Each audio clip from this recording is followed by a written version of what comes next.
Coders, we are here once again. In the previous episode, we revealed a secret that history tried to bury, a forbidden book that announced the coming of the Son of Man centuries before he was born, and we saw how, before him, kings and rulers fell without battle, without sword, only by his presence. But today, what we are about to unveil is even more dangerous. The Book of Enoch and the Apocalypse of John. Two visions separated by more than 200 years. And yet, they describe the same throne, the same judgment, the same figure. A double revelation that was never meant to be joined. Enoch called him the chosen one, the Son of Man. John saw him with eyes like fire and a face no man could bear. Both beheld kings and armies fleeing, seeking to hide from his gaze. Coincidence or evidence that a single prophecy echoes again and again across the centuries? Today, Coders, we will piece it together. The Ancient of Days and his tribunal. The books opened in heaven. The mysterious figure who receives authority over all nations, and the final destiny of those who cannot withstand his light. If Enoch and John saw the same vision, then the apocalypse did not begin in Patmos. It began long before, and perhaps we are already walking within its final page.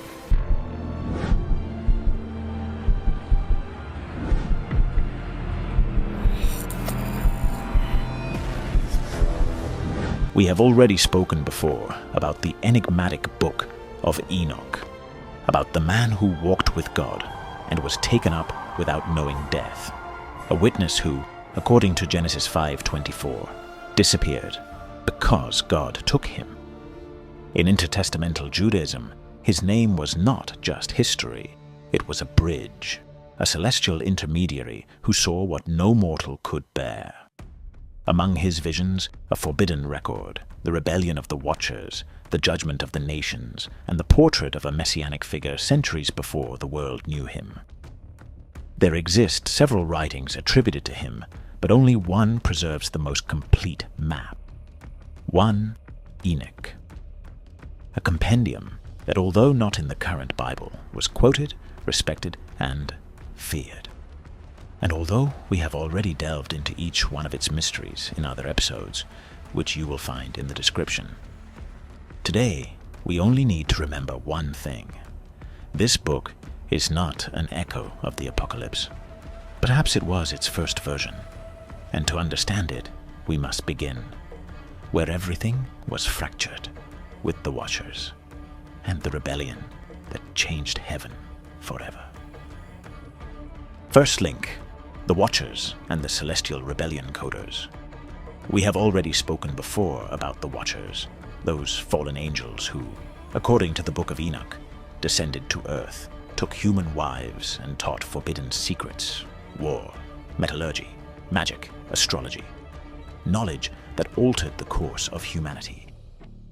Their corruption was not only physical, but spiritual.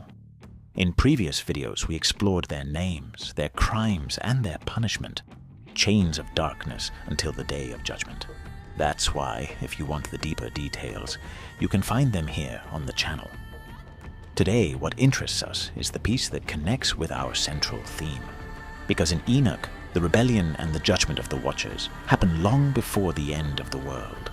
However, in Revelation 12, the war in heaven, the expulsion of the dragon and his angels, is presented at the most critical moment in history. And here arises the key question, Coders. Is it the same battle told from two different eras? Or were there two different rebellions, one at the beginning of human history and another at its definitive end? But whatever the answer, both accounts have something in common. After the rebellion, a central figure appears, a judge who does not fear the powerful, a figure who belongs neither to the fallen heavens nor to the corrupt earth, but to an eternal kingdom. In Enoch, they call him the Son of Man. In Revelation, we know him as the glorified Christ. And what these two texts say about him is far too similar to be coincidence. But If we want to reach the background coders, we must understand that this first piece is the one that opens the door for us.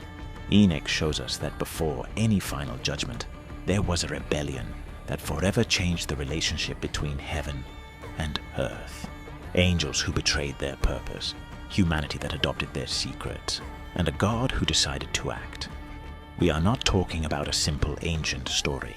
Here the pattern of all spiritual warfare is defined. First, the fall of the powerful. Then, the preparation of the stage for the figure who will set everything in order to appear. Because, according to Enoch, after the condemnation of the Watchers, a character emerges who does not belong to the corrupt world nor to the rebellious heaven, but to an eternal kingdom. They call him the Son of Man. And in Revelation, John describes him with the same traits, the same authority, and the same power to judge. So, coders, this first piece is not an isolated episode. It is the foundation upon which the most impactful vision of the end is built. And now, let's see who that figure really is. The Son of Man, a messianic figure before Christ coders. As in the previous piece, in one of our latest videos we spoke in depth about the Son of Man, but I can't assume that everyone has seen it, and this piece is far too important to overlook. Enoch presents him as the universal judge, as the one who existed before the world itself, hidden in the presence of the Most High until the moment of judgment. He describes him with titles and attributes that, centuries later, the Apostle John would use in Revelation to speak of the glorified Christ. Eyes like a flame of fire, a voice like the roar of many waters, a face shining like the sun. The most striking detail is the date. The passage of Enoch where this figure appears, especially in the parables, was written between 200 and 100 BC, long before Jesus was born. This opens two hypotheses. Direct prophecy, Enoch, taken up and witness of heavenly mysteries, saw the Messiah centuries beforehand. Tradition connection. John knew and drew from these ancient visions to describe what he saw in Patmos. Whatever the answer, coders, the pattern is clear. First, the fall of the powerful, then the manifestation of this eternal authority. To understand that, we must open the next file of heaven. The Book of Judgment, Heavenly Records. Enoch beholds the books of heaven opened before the throne of the Ancient of Days. These are not mere scrolls, but living records where every human act, every spoken word, and even the intentions of the heart are preserved as eternal testimony. Enoch says these books were written by the heavenly scribes, figures who also appear in other Jewish traditions, known as recording angels, or Malach Hamashmedim, tasked with documenting deeds for the final judgment. And this concept is not isolated. Daniel 7:10 describes that before the throne of God, the books were opened. Malachi 3:16 speaks of the book of remembrance, where the names of those who fear God are written. And centuries later, in Revelation 20:12, John sees the same scene. The dead were judged according to what was written in the books, according to their works. Even in apocryphal texts such as 2 Baruch chapter 24 and the Book of Jubilees, we find the same figure of heavenly records, showing that this idea was deeply rooted in the Jewish and apocalyptic mindset of the intertestamental period. Historical curiosity. In Second Temple Judaism, it was believed that each year on Yom Kippur, the books of heaven were opened to decide the life or death of every person for the coming year. This image was inherited by rabbinic traditions and still survives in Jewish prayers of Rosh Hashanah and Yom Kippur, where one pleads, "May you be inscribed and sealed for a good year." But in Enoch and Revelation coders, this is not about an annual judgment, but about the final and immutable record of all human history. And here arises a direct and unsettling question. If that archive is perfect and incorruptible, Is it possible to change what is already written? Or have our works already sealed our eternal destiny?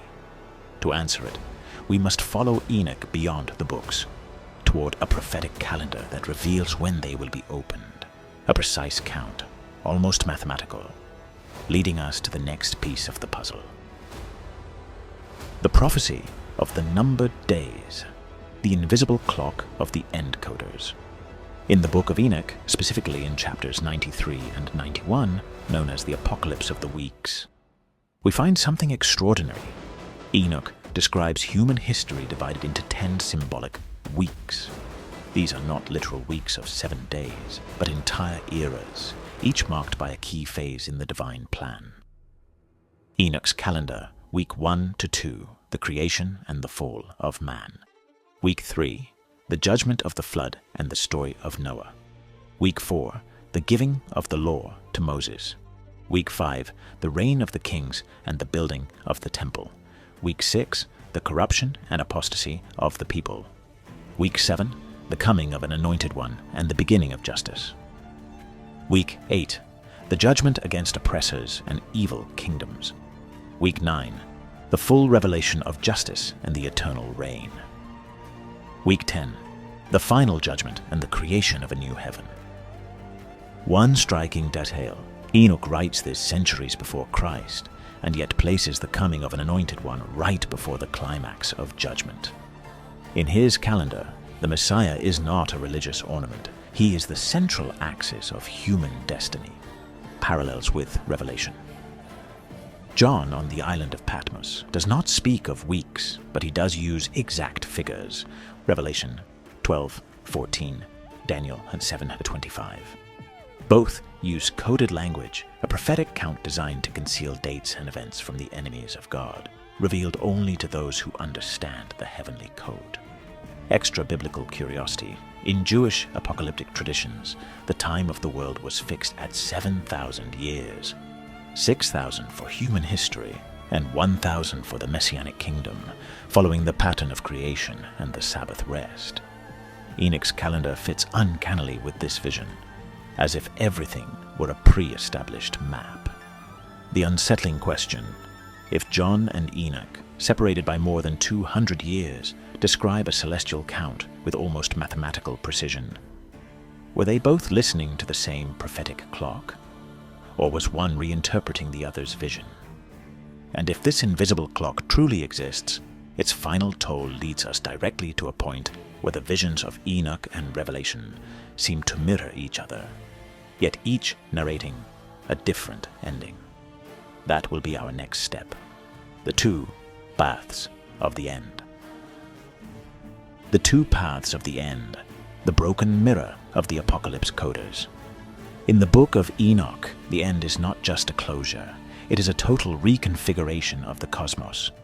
After the final judgment, no trace of the old remains. Darkness is uprooted completely. The righteous shine like the sun. Sin ceases to exist forever. The earth is renewed until it is unrecognizable. In Enoch 91 and 92, the kingdom is of eternal light, and justice is not just a law. It is the very air one breathes. It is such a profound change that it seems to describe the purification of the very structure of the universe. By contrast, in Revelation 21 and 22, John paints a glorious ending, but with a different emphasis. A city, the New Jerusalem, descending from heaven. Nations walking in its light, kings bringing their glory. A visible throne from which flows the river of life. Here the focus is more earthly and political.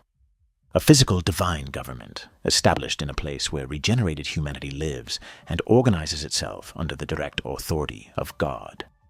The key difference: Enoch shows us a spiritual, almost abstract plane, where the entire universe is healed. John gives us a tangible scene, as if he wanted us to visualize every stone of the city where we will live. Historical curiosity. In the Ethiopian tradition, the only one that preserved the Book of Enoch intact, it was taught that both visions were two layers of the same ending. Enoch revealed the spiritual design, and John its physical manifestation. But not all scholars are convinced. If it were the same ending, why would God reveal two visions so different? That is the dilemma. Are they two complementary visions of a single kingdom, or two alternative futures, dependent on divine and human decisions that have not yet been made? Perhaps the answer lies in what we were not allowed to read, because the last piece of this prophetic puzzle is not in Enoch nor in Revelation. It is in the texts that were erased from history. Canonical conspiracy, the book history, decided to bury coders. The Book of Enoch didn't vanish by accident. It wasn't the mistake of careless scribes. It was a calculated decision. Reason 1, content too explicit. Enoch reveals in detail the structure of heaven, the angelic hierarchies, the names of the fallen, and their condemnations. Knowledge that, according to rabbinic currents, could spark dangerous fascination, or even attempts to summon forces that were meant to remain sealed. Reason 2. An uncomfortable mirror for early Christianity centuries before Jesus, Enoch presents a pre-existent Son of Man, glorious Judge of the world. A portrait so similar to the Christ of the Gospel that some church fathers feared critics would accuse the Christian message of plagiarism, or that people might believe it was not unique. Reason 3. A weapon for apocalyptic movements. In the first century, radical groups used passages of Enoch to ignite rebellions against Rome, convinced they were living in the end times. A text like this, free and uncontrolled, could turn a prophecy into social gunpowder. Historical note. In Ethiopia, far from Roman control, Enoch was never banned. There it still remains part of the Ethiopian Bible, shaping hymns, liturgy, and the popular vision of the end of the world. The question is inevitable. Was it hidden to protect us from dangerous truths, or to prevent us from accessing key pieces of divine history? The prophetic puzzle coders. Enoch, John. Two men separated by more than 2 centuries. 2 different settings. 2 opposing cultures. But a single vision, the final judgment, the glorious throne, and the Son of Man reigning over all. One saw it before the cross, when the Messiah was only a veiled promise. The other saw it after the resurrection, when that promise already had form and name. And yet, their descriptions fit together like pieces of the same puzzle, shaped in different eras, but destined to unite. Enoch gives us forbidden fragments, names, dates, the structures of heaven. John gives us the final key, seals, trumpets, beasts, and the glorious return. Coincidence? Or proof that both were called to witness the same end from 2 different windows of time? Imagine the complete map. Enoch, the hidden manuscript. John, the approved codex. And us, centuries later, trying to assemble a picture that history perhaps never wanted us to see in full. And maybe, in upcoming episodes, coders, we will open the pages that are in neither Enoch nor Revelation, fragments scattered in forgotten ancient texts, pieces that could show the last image of the end of times. Perhaps then we'll understand why some prophecies were never meant to be completed. Leave me a comment if you want us to go deeper into this mystery. Subscribe, activate the bell, and we'll see each other on the next journey, coders.